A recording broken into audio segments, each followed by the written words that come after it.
मित्रहो, नमस्कार. लोकशाहीमध्ये आपणा सर्वांचं मनपूर्वक स्वागत. मित्रांनो, बऱ्याच कालावधीनंतर भेटतो आहोत, पण निमित्तही तसंच खास असल्यामुळंच आज मी आपल्यासमोर येतो आहे.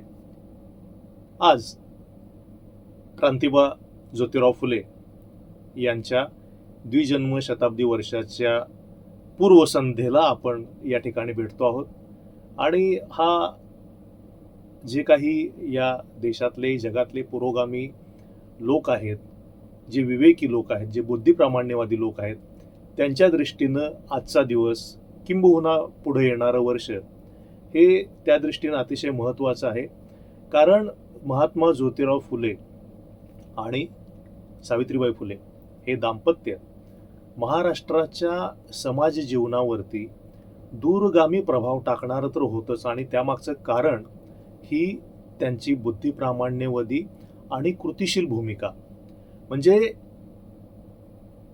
महात्मा फुल्यांनी सगळ्यात मोठी गोष्ट जर सर्वप्रथम काय केली असेल तर त्यांनी या शब्द प्रामाण्यवादाला, ग्रंथ प्रामाण्यवादाला नकार देण्याचं काम केलं. आणि नकार देऊन ते थांबलेले नाहीत, तर त्याला पर्याय देण्यासाठी एक फार महत्त्वाची मूवमेंट महात्मा फुले यांनी त्या काळामध्ये चालू केली. आता फुलेंचा उदय कधी होतो हे जर आपण पाहिलं तर पेशवाईचा अस्त होतोय आणि त्यानंतरच्या दशकभराच्या कालावधीमध्ये महात्मा फुल्यांचा जन्म होतोय. म्हणजे असं एक पर्व सुरू होतं, एक म्हणजे ज्यामध्ये याला महाराष्ट्राचं किंवा भारताचा रेनेसाँ म्हणता येईल, अशा एका युगाला प्रारंभ होतोय. आणि त्या युगाच्या प्रारंभामध्ये महात्मा फुल्यांचा जन्म झालेला आहे आणि ते पुढे जाऊन या युगाचे एक महत्त्वाचे अध्वर्यू म्हणून सुद्धा ते उभे ठाकलेले आहेत असं आपल्याला दिसतं. आता ही चळवळ महात्मा फुल्यांनी जे काही केलेलं आहे, हा एकूण तत्कालीन समाज व्यवस्थेमध्ये जी काही विषमता होती, जी काही वर्णवर्चस्ववादी प्रवृत्ती होती, तिला प्रतिकार म्हणा, प्रत्युत्तर म्हणा, किंवा तिला एक चांगलं पर्यायी उत्तर देण्याचं काम महात्मा फुल्यांनी केलेलं आहे. मग विषमतेला उत्तर काय असू शकतं तर समता असू शकतं. वर्णवर्चस्ववादाला उत्तर काय असू शकतं तर सर्वांना, सर्व स्तरांना एकत्र आणणं, एका भूमीवरती आणणं, एका पृष्ठभूमीवरती समान आणणं आणि त्यांच्यामध्ये एकी आणि एकात्मता निर्माण करणं.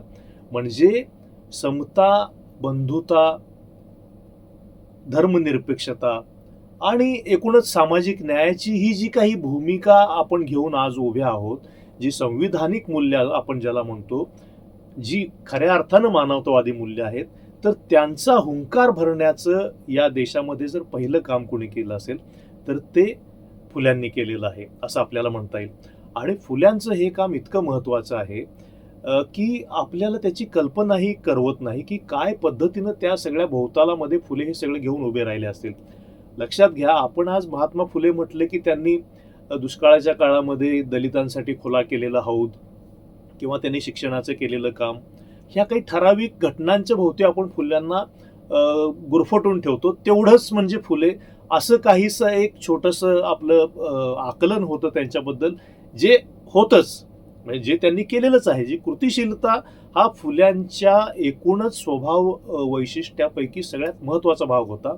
आणि म्हणून आजही फुल्यांना नाकारणं किंवा खोडून काढणं इतकं सोपं नाही आहे, कारण त्यांनी त्यांच्या प्रत्येक उक्तीला कृतीची जोड दिलेली आहे.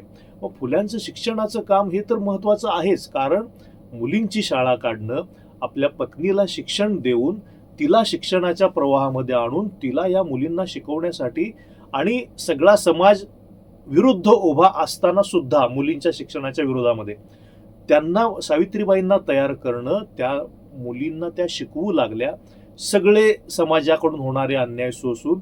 आणि या दाम्पत्याने या गोष्टीसाठी आपलं घरादाराचा सुद्धा त्याग केलेला आहे. म्हणजे ध्येयनिष्ठा किती उत्तुंग प्रतीची असू शकते याचं मूर्तिमंत उदाहरण म्हणजे फुले दाम्पत्य आहे. तर ही शाळा चालू केली. सावित्रीबाई त्या शाळेच्या पहिल्या मुख्याध्यापिका होत्या. आणि मुलींच्या मधली जी प्रगती होती, 4 मुलींपासून पुढे 48 मुलींपर्यंत या शाळेमध्ये संख्या वाढलेली आहे. त्या मुलींची सार्वजनिकरित्या परीक्षाही घेतली गेली, जिथं ब्रिटिश अधिकाऱ्यांपासून समाजातले सगळे महत्त्वाचे लोक उपस्थित होते. त्यांच्या उपस्थितीमध्ये या मुलींची परीक्षा घेण्यात आली, त्यांचं कौतुक करण्यात आलं. म्हणजे केवळ साक्षर बनवणं नाही तर विचारी बनवण्याचं काम, विवेकी बनवण्याचं काम या मुलींमध्ये ते रुजवण्याचं काम या दाम्पत्यानं केलेलं आहे. म्हणजे हे शिक्षणाचं काम एकीकडे होतं चालू, त्याला जोड होती समाजामध्ये जे भोवतालामध्ये ज्या काही घटना घडत होत्या त्याच्या संदर्भातही त्यांचं चिंतन मनन चालू होतं आणि त्यावरती काय करता येईल. म्हणजे केशवपनाची घटना लक्षात आल्यानंतर केशवपन होऊ नये म्हणून नाभिकांचा संप घडवून आणायचा की आम्ही केशवपन करणार नाही. ही केवढी मोठी क्रांतिकारी घटना होती लक्षात घ्या. आज आपल्याला त्याची कल्पना येणार नाही कारण केशवपन वगैरे या गोष्टी आपण मागं सारलेल्या आहेत. काळाच्या ओघामध्ये त्या आपण बाजूला केलेल्या आहेत ज्या चुकीच्याच होत्या. मात्र त्या संदर्भामध्ये ज्या लोकांच्या रोजीरोटीचा व्यवसाय होता त्यांनाही त्या गोष्टीसाठी राजी करून त्यांचा संप घडवून आणणं आणि या गोष्टीला प्रतिरोध निर्माण करणं हे काम फुल्यांनी केलेलं आहे. विधवा विवाह असेल किंवा परित्यक्त्यागृह असेल, परित्यक्त्यांच्या बालकांसाठीचं संकुल असेल, हे सगळं फुल्यांनी चालू केलं. म्हणजे विधवांच्या संदर्भामध्ये त्या घरांमध्ये काही अत्याचाराच्या किंवा वाईट घटना व्हायच्या आणि त्यामधून त्यांना कदाचित आत्महत्येसारख्या प्रकाराला सामोरं जावं लागायचं. तर फुल्यांनी त्या संदर्भातही चिंतन केलं. या सगळ्या महिला कुठल्या घरातल्या होत्या हो? या सगळ्या ब्राह्मण घरामधल्या स्त्रिया होत्या. ही प्रथा विशेषतः उच्चवर्णीय म्हणजे ब्राह्मण वर्गामध्ये विशेषतः असायच्या आणि त्या महिलांची सुद्धा एक कळवळा फुल्यांच्या मनामध्ये होता आणि या महिलांना त्यांनी सुतिकागृह काढलं. त्यांनी तुम्ही या इथे प्रसूतवाणी गोपनीयरित्या त्या मुलांचा सांभाळ करायचं ठरवलं आणि त्या महिलांना त्यांच्या घरी ते पाठवून देतात. इतकं म्हणजे हे किती मोठं काम आहे. आज आपल्याला कल्पनाही करवणार नाही एवढ्या मोठ्या प्रमाणामध्ये फुल्यांनी या सगळ्यातलं काम केलेलं आहे. तर आणि अशाच एका ब्राह्मण विधवेचा मुलगा यशवंत, त्याला फुल्यांनी दत्तक घेतलं आणि दत्तक घेऊन त्याला डॉक्टर केला, आपली सगळी संपत्ती त्याच्या नावावर केली. म्हणजे फुल्यांची कृतिशीलता ही केवढ्या उच्च कोटीची होती ही याची ही काही उदाहरणं आहेत, इन्स्टन्सेस आहेत. आणि तळमळ काय आहे? तळमळ ही शिक्षणाच्या संदर्भातली या एकूण सामाजिक चळवळीच्या संदर्भातली इतकी मोठी तळमळ आहे की जेव्हा इंग्लंडचा राजपुत्र इथं येतो आणि त्याच्या सभेमध्ये फुले शेतकऱ्याच्या वेशामध्ये जात आहेत आणि त्याला सांगतात की tell your grandma that we are happy nation without education. म्हणजे ही किती मोठी गोष्ट आहे. एका त्यावेळी जो सर्व सत्ताधीश होता आणि तशा राजपुत्रासमोर आपल्याला शिक्षणाची या बहुजन समाजाला काय किती पराकोटीची गरज आहे हे पटवून देण्यासाठीच केवढं मोलाचं स्टेटमेंट आहे फुल्यांचं. हंटर कमिशन समोर फुल्यांनी मोफत आणि सक्तीच्या प्राथमिक शिक्षणाची मागणी केली. आता विचार करा, ही मागणी इम्प्लिमेंट करण्यासाठी आपल्याला संविधानामध्ये तरतूद केल्यानंतर सुद्धा 2005 साल उजाडावं लागलं, तेव्हा आपण शिक्षणाच्या अधिकाराचा कायदा आपण राबवू शकलो. हे फुल्यांच्या संदर्भातलं महत्वाचं त्यांच्या कार्याचं मोल आहे असं मला तुम्हाला म्हणता येईल. म्हणजे शिक्षणाच्या संदर्भातली ही तळमळ किती पराकोटीची होती हे आपल्याला या ठिकाणी लक्षात येऊन जातं. दुसरी गोष्ट, फुल्यांचं लेखन, चिंतन, वाचन, मनन हे इतकं उच्च कोटीचं होतं. थॉमस पेनचा प्रभाव फुल्यांच्यावरती मोठ्या प्रमाणावरती होताच आणि त्यानंतरच आणि त्याशिवाय त्यांचे मिशनरी त्यांना जे शिक्षक भेटले त्यांनीही त्यांच्यामध्ये ही समतेची बीज रोवलेली होती. फुल्यांच्या बदनामी करणारे अनेक लोक त्यांना असं म्हणतात की फुले हे ख्रिश्चन होते आणि त्यांचेच नातेवाईक त्यामध्ये होते आणि ती बदनामीची फुल्यांची ही जी काही सगळी प्रकरणं आहेत ती आजपर्यंत चालू आहेत. मात्र फुल्यांच्यावरती तो प्रभाव होता, मात्र तो समतेच्या अंगानं होता. ज्या समतेचा ते लोक पुरस्कार करत होते त्या समतेच्या संदर्भात, त्या स्वातंत्र्याच्या संदर्भात, त्या बंधुतेच्या संदर्भामध्ये फुले त्यांचे समर्थक होते. हे आपण या ठिकाणी लक्षात घेतलं पाहिजे. आणि म्हणून फुल्यांनी आणि बघा म्हणजे आणखी दुसरी एक गोष्ट याच ठिकाणी काय होते, एकीकडे त्यांना ख्रिश्चन ठरवण्याचा घाट घातला जातो, दुसरीकडे ते ब्राह्मण द्वेष्टे होते असंही या ठिकाणी सांगितलं जातं. पण ब्राह्मणांचा व्यक्तिगत द्वेष फुल्यांनी कधी केला नाही. त्यांचा विरोध हा नेहमी जी वर्चस्ववादी वर्णवर्चस्ववादी वृत्ती आहे त्या वृत्तीच्या विरोधात फुले उभे राहिलेले आहेत. आपण या दोन्हीची सांगड घालत बसतो आणि मग तिथून सगळे कन्फ्युजन्स तयार होतात आणि मग हे संभ्रम तयार होतात. तर फुले हे अत्यंत समतावादी कृतिशील विचारवंत होते. ही गोष्ट या ठिकाणी लक्षात घेतली पाहिजे. जो माणूस म्हणतो की ख्रिस्त मांग महम्मद ब्राह्मणासी धरावे पोटाशी बंधुपरी. आता सांगा, जर ब्राह्मणांच्या बद्दल द्वेष असता तर त्यांनी असं स्टेटमेंट केलं असतं का हो? बिलकुलच नाही. म्हणजे व्यक्तिगत पातळीवरती कोणी दुसरीकडे त्यांचे अनेक मित्र हे ब्राह्मण होते ना. ज्या भिडेवाड्यामध्ये मुलींची शाळा चालू केली ते भिडे ब्राह्मण होते. भांडारकर होते, त्यांच्यासोबत कृष्णशास्त्री चिपळूणकर होते, न्यायमूर्ती रानडे होते. अशी कित्येक नावं सांगावीत जे त्यांचे मित्र होते आणि ते अखेरच्या क्षणापर्यंत फुल्यांच्या सोबत उभे राहिलेले होते. म्हणजे ह्या चळवळीमध्ये केवळ फुल्यांची ही एकांडी चळवळ नव्हती, त्यांनी या समग्र समाजाचं समावेशन त्याच्यामध्ये करण्याचा प्रयत्न केलेला होता. पुढे जाऊन लेखनाच्या बाबतीत जर म्हणाल तर फुल्यांनी अनेक महत्वाचे ग्रंथ लिहिले आणि त्या प्रत्येक ग्रंथाच्या मागे त्यांची एक सोशल कमिटमेंट होती, हे लक्षात घ्यायला पाहिजे.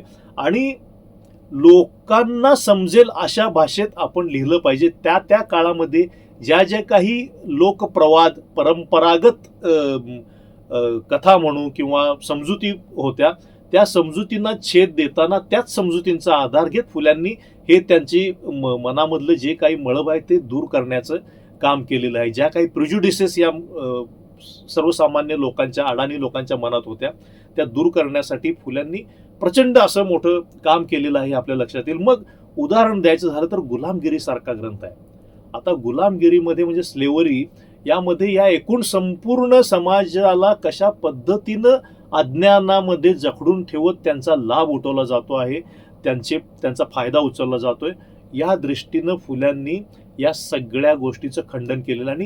आणि सगळ्यात महत्वाची गोष्ट काय आहे माहितीये का, की अमेरिकेमध्ये जो काळ्यांचा म्हणजे आफ्रो अमेरिकन लोकांचा निग्रो ज्यांना म्हटलं जातं, त्या लोकांच्या लढ्याला हे पुस्तक समर्पित केलेलं आहे.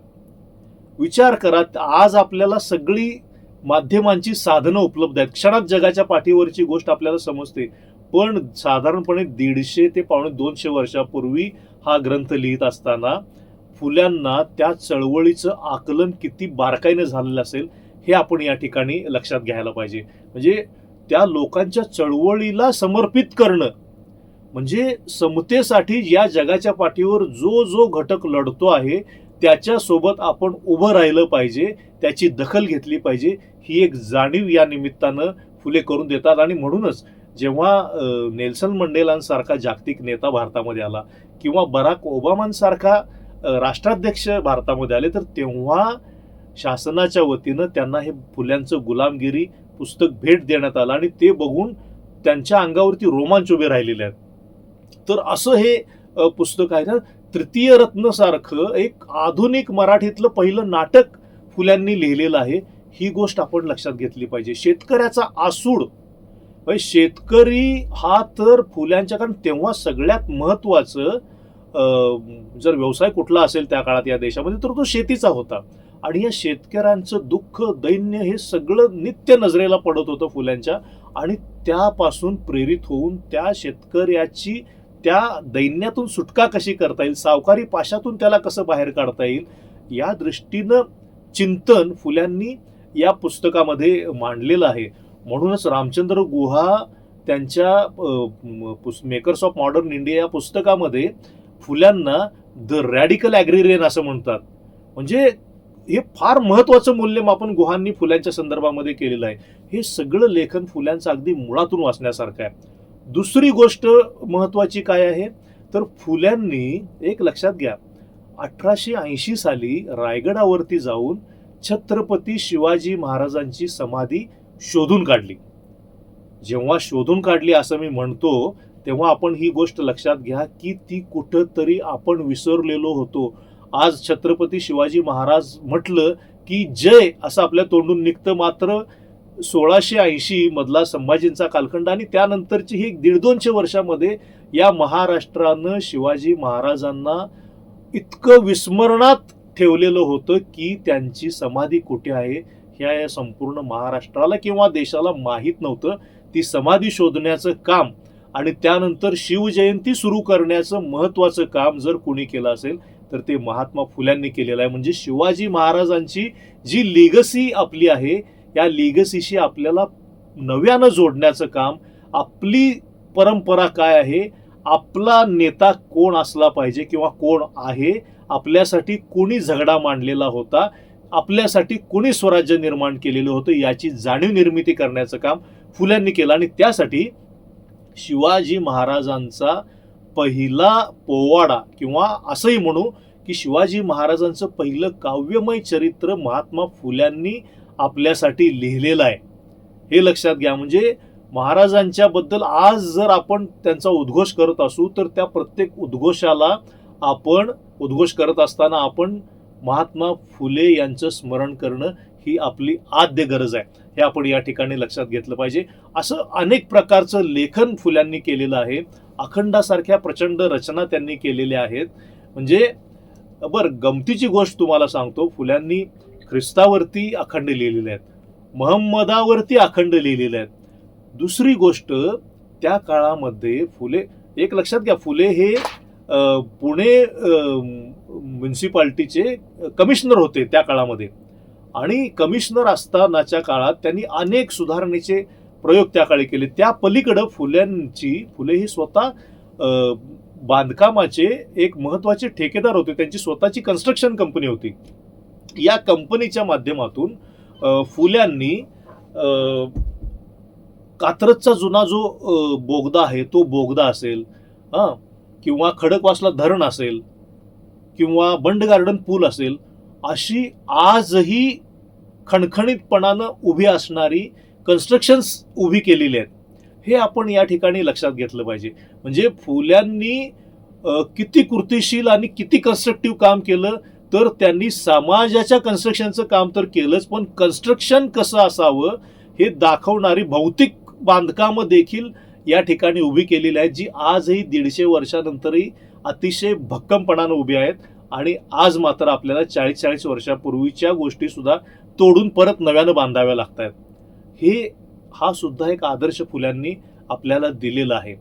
आणि किती कंत्राटदारानं किती सजग असावं, म्हणजे भ्रष्टाचाराचा एकही मागमूस किंवा एकही ठिपका त्यांनी स्वतःवरती घेतला नाही, तर तो सगळा पैसा समाजाचा आहे, तो समाजाच्या कारणी लागला पाहिजे या भावनेतून त्यांनी सगळी कामं उभी केलेली आहेत. हे आपण लक्षात घेतलं पाहिजे. शेअर मार्केट, आता विचार करा, आजही शेअर मार्केटबद्दल आपल्या मनामध्ये अनेक संभ्रम असतात.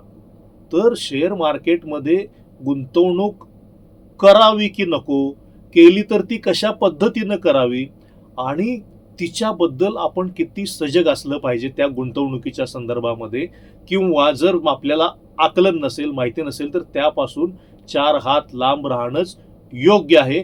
अशा अर्थाचे अखंड सुद्धा महात्मा फुल्यांनी लिहिलेले आहेत. म्हणजे शेअर मार्केटच्या संदर्भातलं दिग्दर्शन करण्याचं काम सुद्धा महात्मा फुल्यांनी आपल्या लेखनातून केलेलं आहे.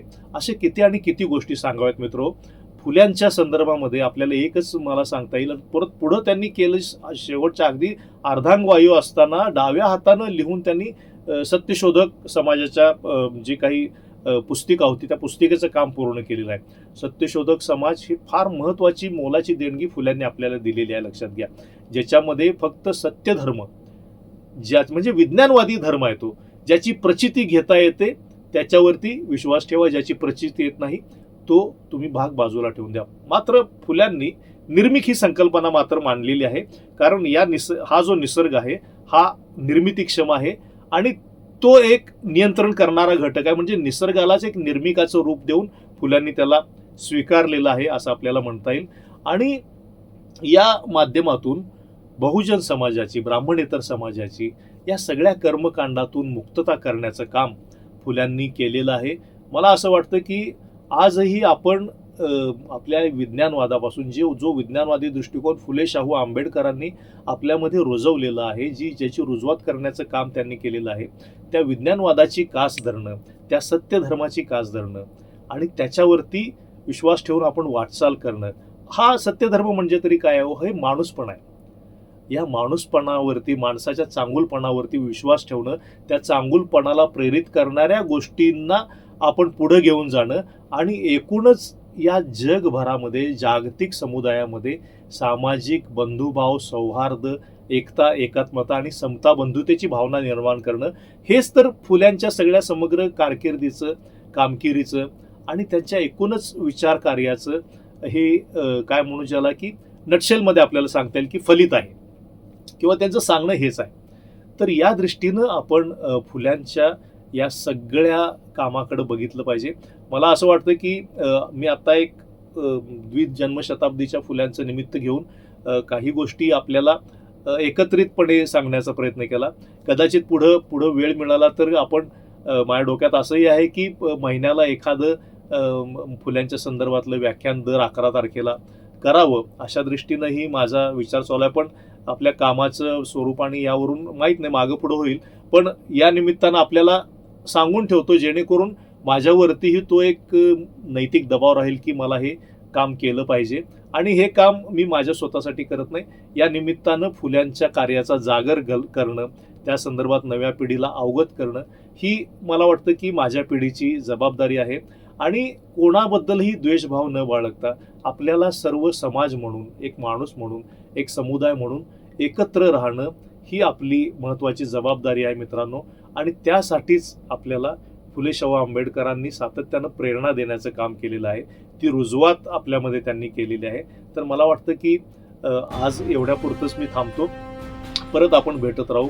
या निमित्तानं आपल्याला फुल्यांच्या जयंतीनिमित्त आणि लगेच 14 तारखेला येणाऱ्या बाबासाहेब आंबेडकर यांच्याही जयंतीच्या निमित्तानं आपल्याला मनापासून शुभेच्छा देतो आणि या ठिकाणी आपला निरोप घेतो. धन्यवाद.